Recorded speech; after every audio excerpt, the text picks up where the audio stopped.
Dice así la ley del embudo. La ley del embudo.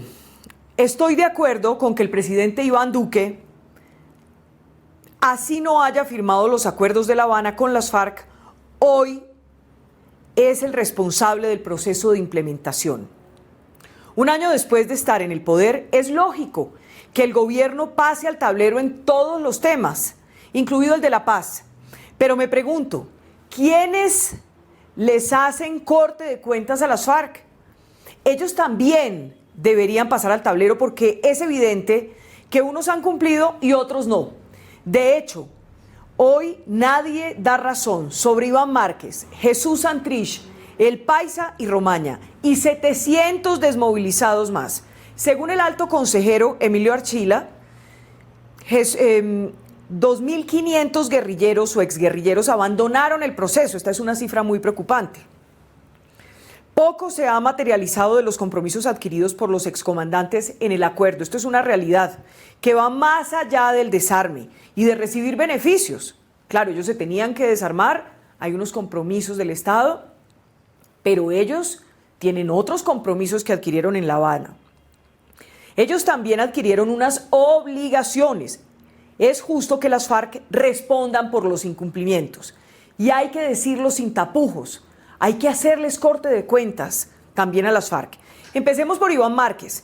Después de haber sido el jefe negociador de las FARC en La Habana, no se posesionó en la generosa curul de senador que le otorgó el acuerdo.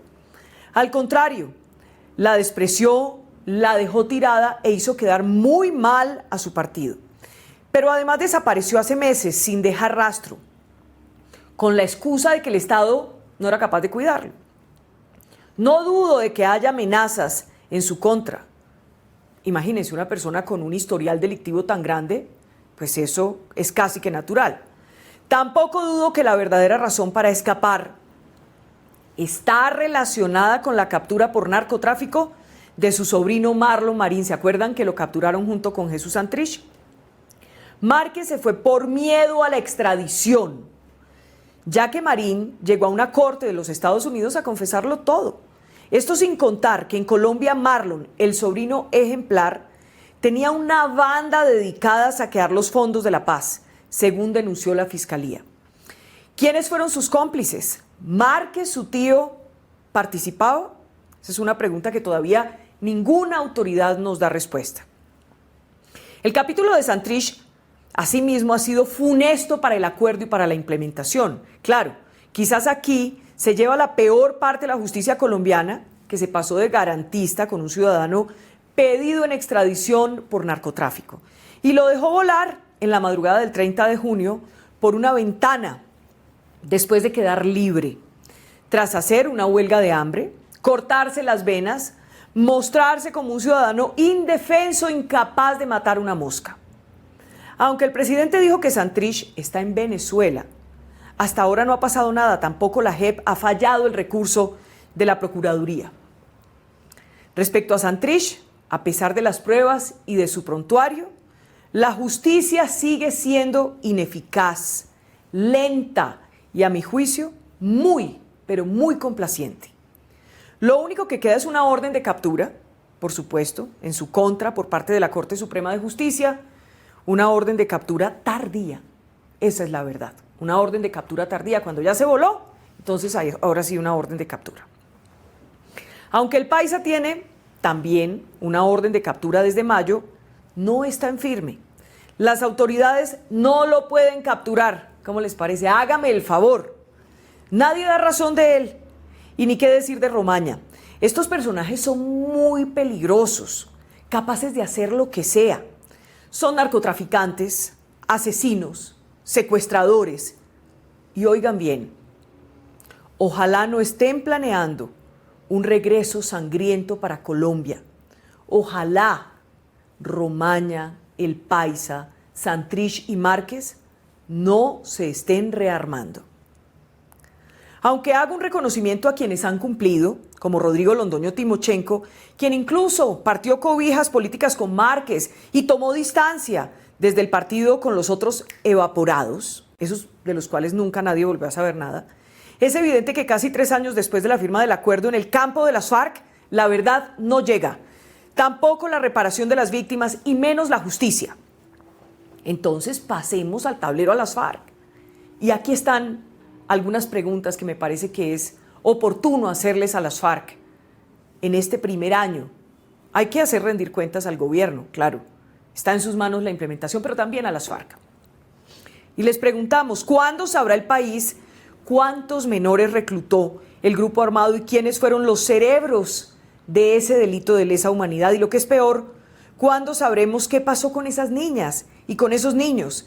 ¿En qué momento se descubrirá cuántas mujeres fueron sus víctimas al ser violadas y muchas obligadas a abortar en las condiciones más miserables y peligrosas posibles?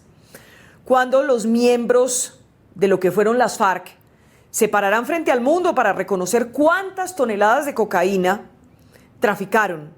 ¿Cuántos millones de dólares ganaron con ese negocio de la muerte?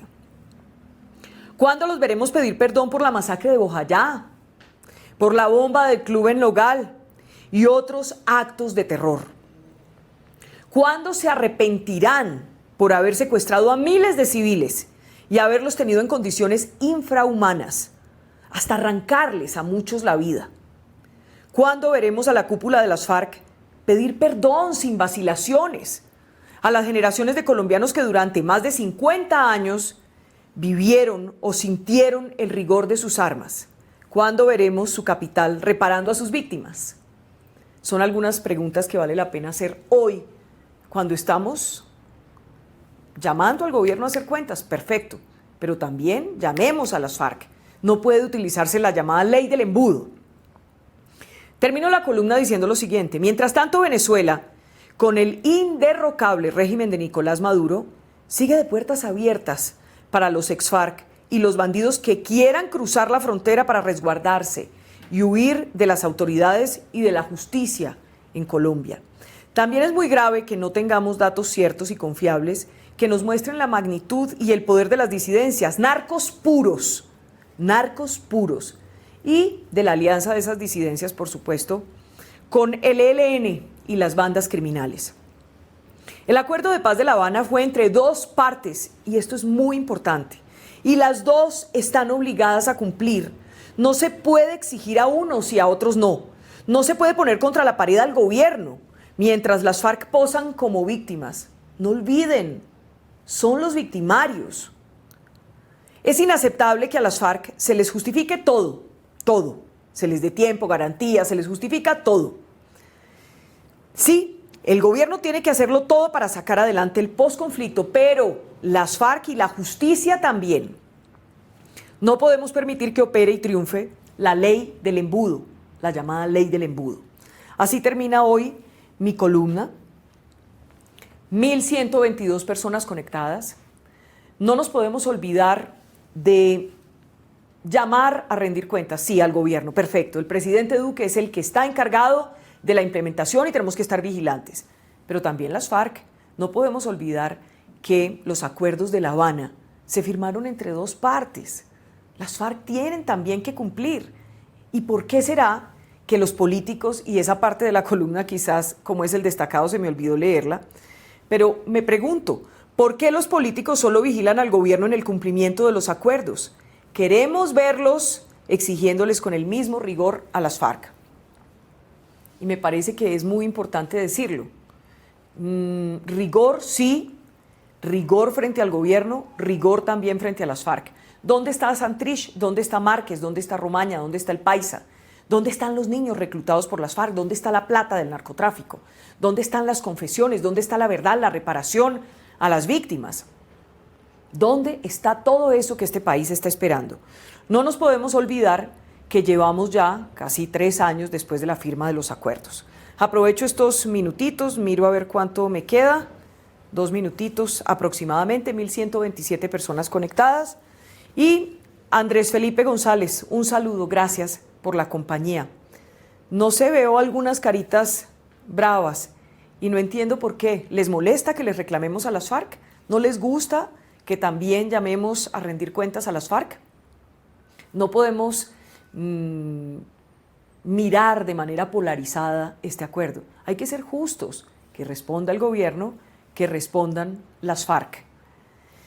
José Villamizar, hola, desde Sincelejo. Gracias por la compañía en esta noche de domingo, que por cierto es una noche triste a propósito de lo ocurrido en Medellín en medio de la Feria de las Flores, cuando se llevaba a cabo una revista militar. 2 uniformados perdieron la vida cuando de manera extraña la cuerda de la que estaban prendidos con la bandera de Colombia terminó soltándose del helicóptero del aparato y se vinieron al suelo. Un abrazo para sus familias, para la Fuerza Aérea, y que se hagan las investigaciones. No es el momento de pronto, pero sí falló algo falló. ¿Qué fue lo que pasó?